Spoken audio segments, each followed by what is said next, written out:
Hello, my name is Lilia, and with these videos I will be instructing you on how to conduct flexibility assessment. Prior to any of the following flexibility assessments, you want to make sure that your client warms up with a 5-minute moderate aerobic warm-up.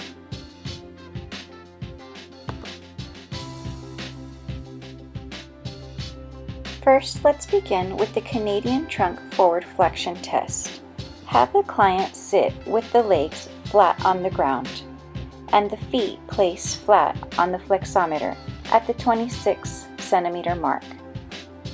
Have the client overlap their hands, making sure not to lead with one hand more than the other.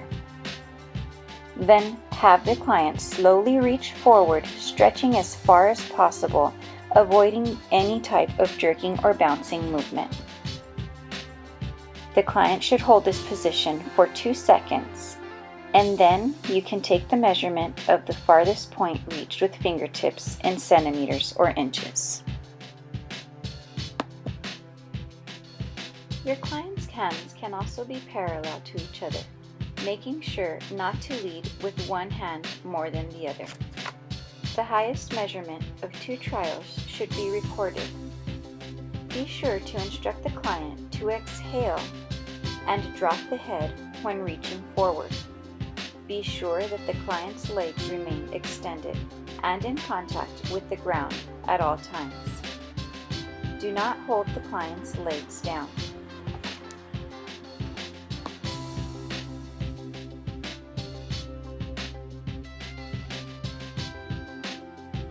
Again, use the highest measurement of the 2 trials and categorize your client's flexibility using the following chart provided when you are using a sit and reach test box in which the 0 point is set at the 26 centimeter mark. If you are using a box which the 0 point is set at 23 centimeters, subtract 3 centimeters from each value on this table. My client measured at 27 centimeters, which is a category of needs improvement. Now I will be going over the straight leg raise test. Again, after a 5-minute aerobic warm-up, you want to have your client lie down flat on their back in the supine position. Then you can raise one of your client's legs, ensuring that the other leg remains extended and in contact with the floor at all times.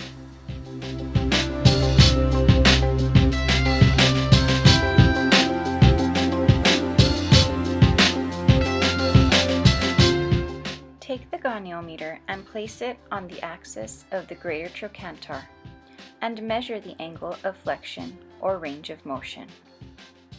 If using an indunometer, you would place it just below the tibial tubercle. Be sure that it is aligned with the leg that is raised and the client's back that is lying flat on the ground. Record the measurement of degrees and categorize your client as acceptable or unacceptable. 80 degrees is considered acceptable, and 90 degrees is desirable. This client is measured as unacceptable as he measures 65 degrees, less than the acceptable of 80. Now let's go over the chair, sit, and reach test. To conduct this test, you will need a chair that measures 17 inches at seat height and a measuring device in centimeters or inches.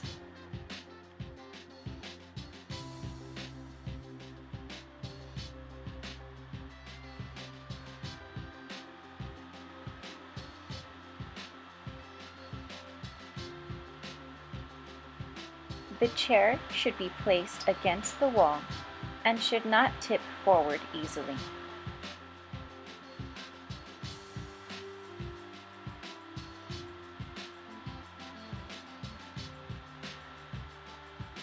After a 5-minute aerobic warm-up, you can have your client sit at the edge of the chair with the testing leg extended forward with their heels on the floor and ankles in dorsiflexion at 90 degrees, which should cause the toes to point straight up.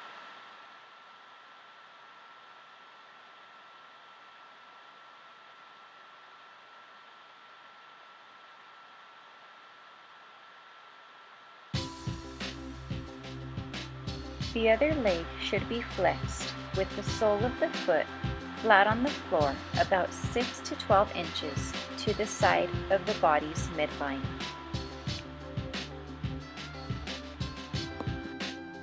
Have your client overlap their hands, palms facing down, making sure that one hand is not leading more than the other at the fingertips. The client can then slowly reach straight down as far as possible to or passing the toes, bending at the hip joint. Keeping the back as straight as possible and the head in normal alignment in an untucked position.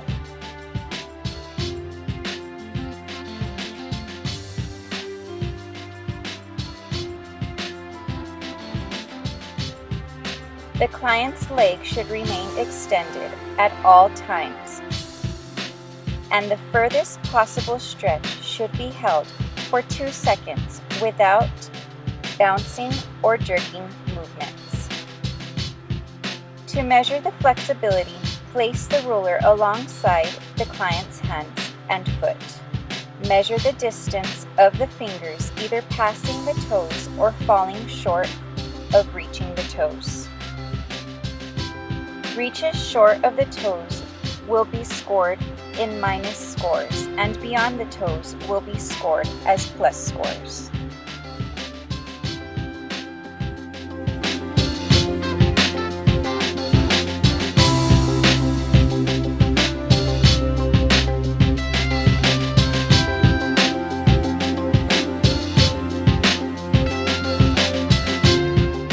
Now let's go over the V sit and reach test. This test is for older individuals or for individuals who have poor range of motion or lower back pain.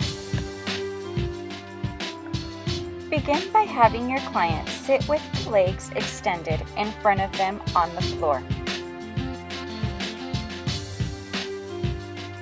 Place tape across the floor with a measurement of 15 inches. Both at the 15-inch mark and the 0. The client's heel should be lined up with the 15-inch mark at about 10 to 12 inches apart.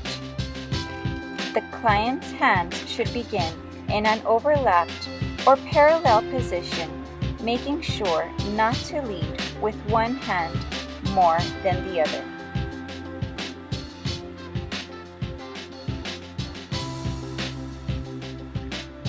The client can then slowly reach forward as far as possible without bouncing or jerking movements. Measurement of the farthest point reached should be noted, and the best of 2 trials can be recorded and used to classify your client's flexibility.